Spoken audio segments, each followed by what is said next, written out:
नमस्ते दोस्तों, मैं हूं प्रदीप कुमार। आप देख रहे हैं डिजिटल मार्केट। वीडियो शुरू करने से पहले बता दूं, ये वीडियो एक एजुकेशनल पर्पज के लिए है। अगर आप स्टॉक मार्केट में कोई भी फाइनेंशियल इन्वेस्टमेंट करते हो तो अपने फाइनेंशियल एडवाइजर से सलाह जरूर लें या फिर अपनी सोच समझ के साथ ही स्टॉक मार्केट में इन्वेस्टमेंट करें। अगर आपको स्टॉक मार्केट में कोई भी फाइनेंशियल लॉस होता है तो उसके लिए ये वीडियो रिस्पॉन्सिबल नहीं रहेगी। तो चलो दोस्तों, वीडियो शुरू करते हैं।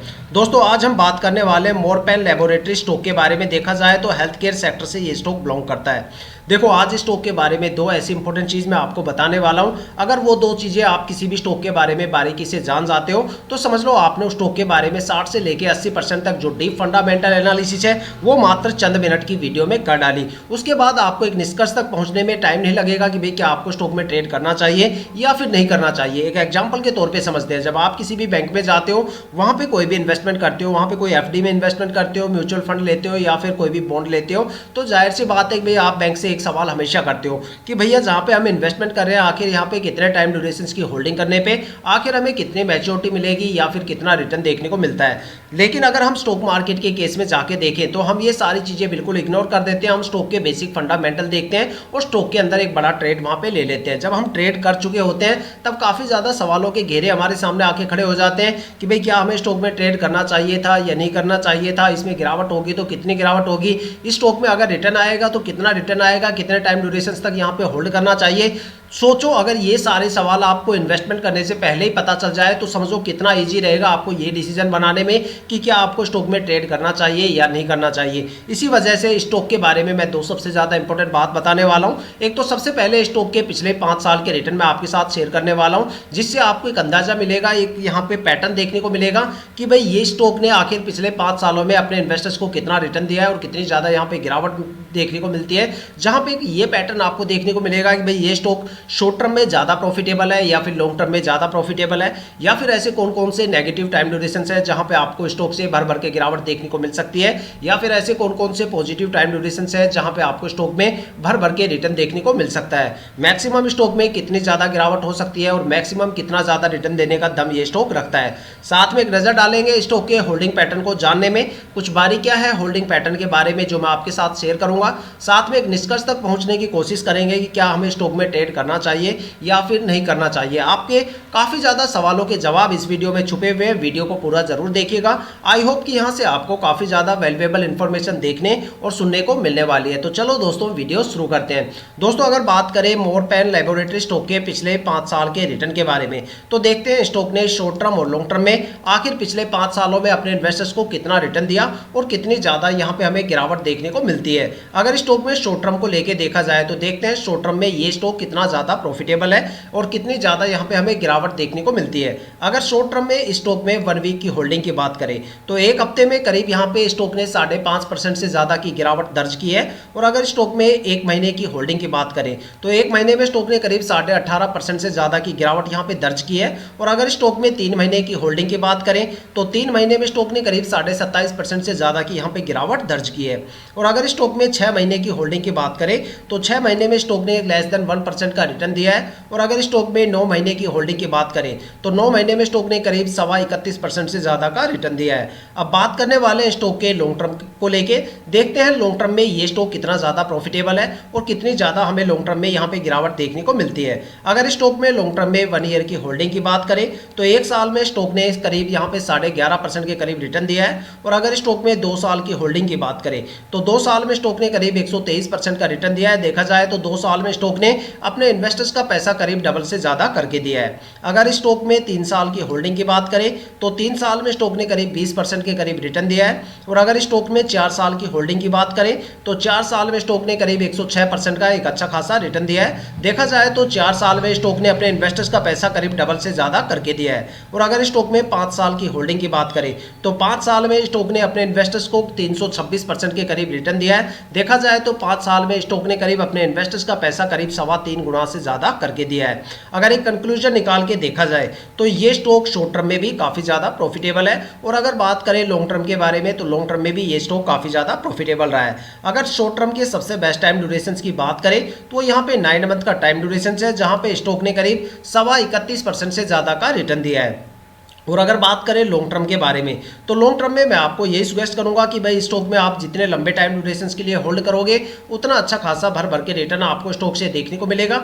अगर लॉन्ग टर्म के सबसे बेस्ट टाइम ड्यूरेशन की बात करें तो यहाँ पे 5 साल का टाइम ड्यूरेशन है, जहाँ पे स्टॉक ने अपने इन्वेस्टर्स का पैसा करीब 3.25 गुना से ज़्यादा करके दिया है। 326% से के आसपास स्टॉक ने एक अच्छा खासा रिटर्न दिया है। देखा जाए तो स्टॉक में हमें कुछ नेगेटिव टाइम ड्यूरेशन भी देखने को मिलते हैं, जहाँ पे 1 वीक से लेके 3 मंथ का जो टाइम ड्यूरेशन है उसमें सबसे ज़्यादा गिरावट हमें स्टॉक में देखने को मिलती है। देखा जाए तो 3 महीने में स्टॉक ने करीब 27.5% से ज्यादा की यहाँ पे गिरावट दर्ज की है। देखा जाए तो मार्केट के साथ अगर इस गिरावट को हम कंपेयर करें तो मार्केट में तो गिरावट कम से कम 7-8 महीनों से चल रही है। देखा जाए तो अगस्त और सितंबर 2024 में इंडियन स्टॉक मार्केट में 2 सबसे बड़े क्रैश हमें देखने को मिले। यूरोप के हालात काफी ज्यादा खराब थे, वहां पे जियोपॉलिटिकल टेंशन चल रही थी, जिसकी वजह से इंडियन स्टॉक मार्केट में अगस्त और सितंबर में 2 सबसे बड़े क्रैश देखने को मिले। काफी ज्यादा स्टॉक ऐसे थे जो गिरावट के शिकार हो गए। अगर वो टाइम यहाँ पे अगर देखा जाए तो वो टाइम यहाँ पे करीब रहा होगा 6 महीने या 7 महीने के करीब, लेकिन उस गिरावट का स्टॉक पे कोई भी असर देखने को नहीं मिला, बल्कि एक पॉजिटिव मोमेंटम हमें स्टॉक में देखने को मिला। लेकिन अगर बात करें अक्टूबर की, तो अक्टूबर के अंदर क्या रहा था कि भाई काफ़ी ज़्यादा स्टॉक के अंदर अपर सर्किट लग गए थे, लेकिन वहाँ पे क्वार्टरली रिजल्ट को लेकर ट्रेडिंग विंडो क्लोज हो गई और ट्रेडिंग विंडो क्लोज होने की वजह से वहाँ पे हमें काफ़ी ज़्यादा स्टॉक के अंदर एक अच्छी खासी गिरावट हुई और एफआईआई की एक बड़ी बिकवाली हमें देखने को मिली। तो देखा जाए तो वो जो टाइम ड्यूरेशन रहा होगा वो 4 या 5 महीने के टाइम ड्यूरेशन के करीब रहा होगा, तो उसमें भी एक अच्छी खासी गिरावट स्टॉक में देखने को मिली। और अगर बात करें इस करंट टाइम की, तो करंट टाइम में जो सेंसेक्स है वो 85,000 से गिर के करीब 75,500 के करीब आ गया। एक बड़ी गिरावट मार्केट में चल रही है। काफ़ी ज़्यादा स्टॉक ऐसे हैं जहाँ पे गिरावट रुकने का नाम नहीं ले रही, जैसे कामधेनु वेंचर हो गया, वर्टोज हो गया, स्प्राइट एग्रो हो गया, एएफ इंटरप्राइजेज हो गया। ठीक है, तो ये काफ़ी ज़्यादा स्टॉक है जहाँ पे लगातार गिरावट का माहौल बना हुआ है। रतन पावर है, उसमें भी एक बड़ी गिरावट हमें देखने को मिल रही है। साथ में अगर बात करें तो केमिकल सेक्टर, आईटी सेक्टर और जो यहाँ पे एग्रीकल्चर सेक्टर है उनमें ज़्यादा गिरावट हमें देखने को मिली है, क्योंकि सबसे ज़्यादा स्टॉक वही भागे थे पिछले सेशन में। और अगर देखा जाए तो मार्केट में काफ़ी ज़्यादा स्टॉक ऐसे भी है जहाँ पे प्रमोटर अपनी होल्डिंग पूरी तरह से निकाल चुके हैं। वहाँ पे प्रमोटर सारा का सारा माल पब्लिक इन्वेस्टर्स और एफआईआई की झोले में डाल के निकल चुके हैं और अब वहाँ पे एफआईआई और पब्लिक इन्वेस्टर्स के बीच में एक जंग चल रही है। तो देखा जाए तो ऐसे स्टॉक में जैसे आईसीआईसीआई बैंक हो गया, एचडीएफसी बैंक हो गया, पेटीएम हो गया, जोमेटो हो गया, डिलीवरी हो गया, ये वो स्टॉक्स है जहाँ पे प्रमोटर अपनी होल्डिंग पूरी निकाल चुके हैं। तो देखा जाए तो मार्केट में काफ़ी गिरावट का माहौल है, लेकिन ऐसी गिरावट के माहौल में अगर देखा जाए तो यहाँ पे हमें 27.5% की गिरावट देखने को मिलती है। और ये गिरावट करीब वो गिरावट देखने को मिलती है जो अक्टूबर से लेके जनवरी तक के टाइम ड्यूरेशन में हमें देखने को मिलती है। देखा जाए तो ये वो टाइम ड्यूरेशन है जब सेंसेक्स में एक बड़ी गिरावट यहाँ पे चल रही है और उस गिरावट का यहाँ पे हमें एक बड़ी गिरावट देखने को मिली। इसके अलावा स्टॉक में मार्केट की दूसरी गिरावट, जैसे मार्केट में क्रैश होना, उस गिरावट को यहाँ पे बिल्कुल भी वो गिरावट यहाँ पे देखने को नहीं मिलती, बल्कि एक पॉजिटिव मोमेंटम वहां पे हमें देखने को मिलता है। तो देखा जाए तो स्टॉक में मेरे अकॉर्डिंग भाई यहाँ पे जो स्टॉक ने एक अच्छा खासा प्रदर्शन किया है, कोई भी स्टॉक हो उसमें अगर आपको एक अच्छा खासा रिटर्न लेना होता है तो स्टॉक को कम से कम 4-5 साल के लिए होल्ड जरूर करना चाहिए। अगर स्टॉक में पॉजिटिव मोमेंटम के लिए अगर आपको होल्डिंग करनी है तो स्टॉक को जब कम से कम स्टॉक को आप 9 महीने के लिए होल्ड करोगे तब जाके आपको स्टॉक में एक पॉजिटिव मोमेंटम देखने को मिलेगा। 9 महीने या फिर 9 महीने से ज्यादा टाइम ड्यूरेशन के लिए, तब जाके स्टॉक में एक अच्छा खासा पॉजिटिव मोमेंटम आपको देखने को मिल सकता है। अगर देखा जाए तो यहाँ पे अगर आप किसी भी टाइम ड्यूरेशन में एंट्री ले सकते हो, लेकिन एग्जिट करते टाइम मैं आपको यही सजेस्ट करूंगा कि भाई चाहे शॉर्ट टर्म हो या लॉन्ग टर्म हो, आप इस स्टॉक में जितने लंबे टाइम ड्यूरेशन के लिए होल्ड करोगे उतना अच्छा खासा रिटर्न आपको स्टॉक से देखने को मिलने वाला है। अगर देखा जाए तो ये थे स्टॉक के पिछले 5 साल के रिटर्न, जहां पे मैंने शॉर्ट टर्म और लॉन्ग टर्म के रिटर्न्स आपको दिखाए। ये सारे रिटर्न आप किसी भी फाइनेंशियल वेबसाइट पे भी चेक कर सकते हो या फिर अपनी ब्रोकरेज एप्लीकेशन पे भी आप चेक कर सकते हो। लेकिन अभी तक हम एक निष्कर्ष तक बिल्कुल नहीं पहुंचे कि भाई क्या हमें स्टॉक में ट्रेड करना चाहिए या फिर नहीं करना चाहिए। देखो, स्टॉक के जो रिटर्न्स होते हैं पिछले 5 साल के रिटर्न, वहां से आपको पैटर्न और अंदाजा तो मिल गया, लेकिन यहाँ पे एक चीज हमें मिस हो जाती है कि देखो जो रिटर्न्स होते हैं वो अनसर्टेन होते हैं। हो सकता है कि भाई इन 5 सालों में स्टॉक ने एक अच्छा खासा प्रदर्शन किया है, तो जरूरी नहीं कि आने वाले अगले 5 सालों में स्टॉक एक अच्छा खासा प्रदर्शन करे, या हो सकता है कि आने वाले 5 सालों में ये स्टॉक मल्टीबैगर भी बन जाए, तो कुछ कहा नहीं जा सकता। लेकिन अगर हम स्टॉक के होल्डिंग पैटर्न पे एक नजर और डाल लें तो हम इस डिसीजन तक बिल्कुल पहुंच सकते हैं कि भाई क्या हमें स्टॉक में ट्रेड करना चाहिए या फिर नहीं करना चाहिए। लेकिन होल्डिंग पैटर्न को कैसे देखा जाता है, उसकी कुछ बारीकियां होती है, वो बारीकियां मैं आज आपके साथ शेयर करता हूं। देखो, किसी भी स्टॉक में इन्वेस्टमेंट करने से पहले वहाँ पे प्रमोटर की होल्डिंग 50% या उससे ज़्यादा होनी चाहिए। अगर किसी भी स्टॉक में प्रमोटर की होल्डिंग 50% से कम है तो समझ लो वहाँ पे प्रमोटर अपनी होल्डिंग को जल्दी से रिलीज करने की कोशिश करेंगे, जिससे आने वाले टाइम में आपको स्टॉक में स्ट्रेस लेवल ज़्यादा देखने को मिलेगा, स्टॉक के रिटर्न काफ़ी ज़्यादा कम देखने को मिलेंगे। लेकिन अगर किसी भी स्टॉक में प्रमोटर की होल्डिंग 50% से ज़्यादा है, मान लो 70, 80, 90% या इससे ज़्यादा है, तो स्टॉक या तो मल्टीबैगर बन जाता है या फिर वो स्टॉक आने वाले टाइम में एक अच्छा खासा रिटर्न देता है। क्योंकि स्टॉक मार्केट में दो सबसे ज्यादा ट्रस्टवर्दी इन्वेस्टर्स की कैटेगरी होती है, जहां पे प्रमोटर और डीआईआई जिनको हम बोलते हैं, जो कंपनी के साथ काफी लंबे टाइम तक रुकते हैं और अपनी होल्डिंग को धीरे धीरे करके रिलीज करते हैं, जो कंपनी के बारे में काफी ज्यादा इंफॉर्मेशन रखते हैं। अगर देखा जाए तो स्टॉक मार्केट में दो सबसे ज्यादा पैनिक इन्वेस्टर्स की भी कैटेगरी है। अगर आपको ये लग रहा है कि मैं पब्लिक इन्वेस्टर्स को लेकर बात कर रहा हूं, तो फिर आपको अपनी फंडामेंटल एनालिसिस स्किल को काफी ज्यादा हद तक इंप्रूव करने की जरूरत है। क्योंकि स्टॉक मार्केट में जो सबसे ज्यादा पैनिक इन्वेस्टर्स की कैटेगरी में आता है वो एफआईआई आता है। एफआईआई का मतलब होता है फॉरेन इंस्टीट्यूशनल इन्वेस्टर्स। वो इन्वेस्टर्स जो डोमेस्टिक मार्केट के साथ साथ ग्लोबल मार्केट में भी इन्वेस्टमेंट करते हैं और वहाँ की मार्केट में भी नज़र रखते हैं। उनकी जो एनालिसिस स्किल है वो काफ़ी ज़्यादा बेहतरीन होती है। वो हमेशा पब्लिक इन्वेस्टर्स से 2 कदम आगे चलते हैं। जब उनको पता चलता है कि भाई ग्लोबल मार्केट में कोई बड़ी गिरावट होने वाली है, तो वो यहाँ पे सबसे पहले बिकवाली करते हुए नजर आते हैं। जब वो बिकवाली करते हैं, बिकवाली करके निकल जाते हैं, तब जाके पब्लिक इन्वेस्टर्स को समझ में आता है कि भाई मार्केट में कोई बड़ी गिरावट यहाँ पे होने वाली है, और तब जाके पब्लिक इन्वेस्टर्स पैनिक होना स्टार्ट करते हैं और एक बड़ा सेलिंग प्रेशर हमें देखने को मिलता है। लेकिन अगर इसी वजह से कहा जाता है कि भाई जिस स्टॉक के अंदर एफआईआई की होल्डिंग ज़्यादा होती है, वहाँ पे आपको फ्लक्चुएशन भी ज़्यादा देखने को मिलता है और टाइम आने पे आपको स्टॉक में गिरावट भी काफ़ी ज़्यादा देखने को मिलती है।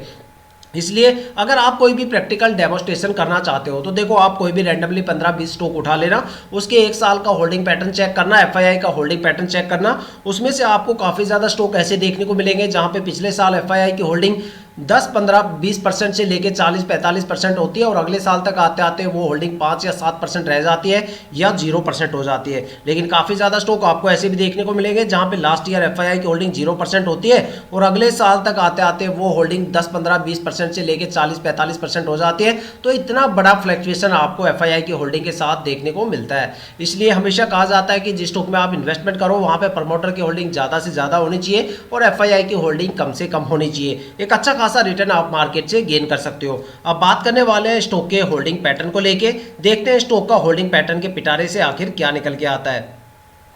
अगर स्टॉक में प्रमोटर की होल्डिंग की बात करें तो पिछले साल यहाँ पे प्रमोटर की होल्डिंग 38.22% थी, जो इस साल यहाँ पे गिर के 35.68% हो गई है। तो देखा जाए तो एक बड़ी गिरावट हमें प्रमोटर की होल्डिंग में देखने को मिलती है। यहाँ पे 2 पॉइंट हमारे क्लियर हो जाते हैं। सबसे पहला पॉइंट कि यहाँ पे प्रमोटर की होल्डिंग 50% से कम है, और दूसरा नेगेटिव पॉइंट ये कि भाई यहाँ पे लगातार प्रमोटर अपनी होल्डिंग को रिलीज कर रहे हैं।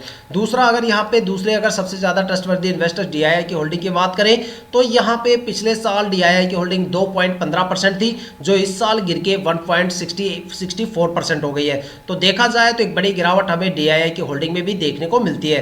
तो देखा जाए तो लगातार प्रमोटर भी अपनी होल्डिंग रिलीज कर रहे हैं और डीआईआई भी अपनी होल्डिंग को निकाल रहे हैं। तो जाहिर सी बात है भाई कुछ तो बात होगी कि जो प्रमोटर यहाँ पे अपनी होल्डिंग को कम कर रहे हैं और डीआईआई अपनी होल्डिंग को कम कर रहा है, क्योंकि स्टॉक के जो सबसे ज्यादा ट्रस्टवर्दी इन्वेस्टर्स होते हैं वो यही होते हैं। अगर ये होल्डिंग को कम कर रहे हैं तो भाई फिर समझ लो यहाँ पे कुछ दाल में काला है। और अगर बात करें दो सबसे ज़्यादा पैनिक इन्वेस्टर्स की कैटेगरी के बारे में, अगर एफआईआई की होल्डिंग की बात करें तो देखो पिछले साल एफआईआई की होल्डिंग 1.85% थी, जो यहाँ पे इस साल बढ़ के 2.22% हो गई है। और अगर यहाँ पे पब्लिक इन्वेस्टर्स की होल्डिंग की बात करें तो पिछले साल पब्लिक इन्वेस्टर्स की होल्डिंग 45.03% थी, जो अगले साल इस साल तक बढ़ के यहाँ पे 35% हो गई है। तो एक बड़ा इंक्रीमेंट हमें देखने को मिल रहा है पब्लिक इन्वेस्टर्स की होल्डिंग के बारे में, जबकि यहाँ पे पब्लिक इन्वेस्टर्स की होल्डिंग को कम होना चाहिए, क्योंकि यहाँ पे प्रमोटर की होल्डिंग लगातार कम हो रही है, डीआईआई की होल्डिंग कम हो रही है। जब ट्रस्टवर्दी इन्वेस्टर्स यहाँ पे होल्डिंग कम कर रहे हैं तो भाई पब्लिक इन्वेस्टर्स यहाँ पे होल्डिंग क्यों बढ़ा रहे हैं, ये सवाल यहाँ पे आ जाता है। इसके पीछे काफी बड़े लॉजिक्स हैं। अगर आप इस सवाल का जवाब निकाल लेते हो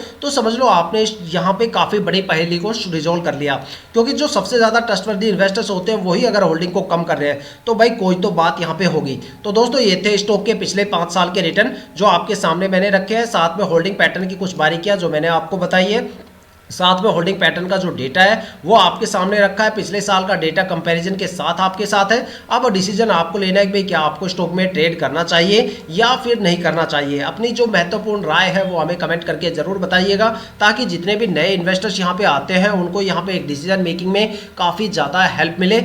तो दोस्तों ये थी अब तक की सबसे latest information Morepen laboratory stock के रिटर्न और स्टॉक के होल्डिंग पैटर्न को लेके। अगर आपके माइंड में कोई भी ऐसा स्टॉक है जिसमें आप इन्वेस्टमेंट करने की सोच रहे हो या फिर आपने उस स्टॉक में इन्वेस्टमेंट कर दिया और आपको स्टॉक के रिटर्न के बारे में बिल्कुल नहीं पता, तो आप हमें कमेंट करके अपने स्टॉक का नाम बताइए। हम आने वाली वीडियो में आपके स्टॉक को जरूर कवर करेंगे। अगर आप इस वीडियो या चैनल पर नए हो तो चैनल को सब्सक्राइब जरूर कीजिएगा, ताकि हम जितने भी डीपली एनालिसिस करके आप लोगों के लिए वीडियो लेके आते हैं उसकी नोटिफिकेशन आप तक सबसे पहले पहुंचे, ताकि आप स्टॉक मार्केट के हर पहलू से रूबरू रहें, अपने आप को अपडेट और अपग्रेड करते रहें। इसी के साथ ही वीडियो समाप्त करते हैं, मिलते हैं नेक्स्ट वीडियो के साथ।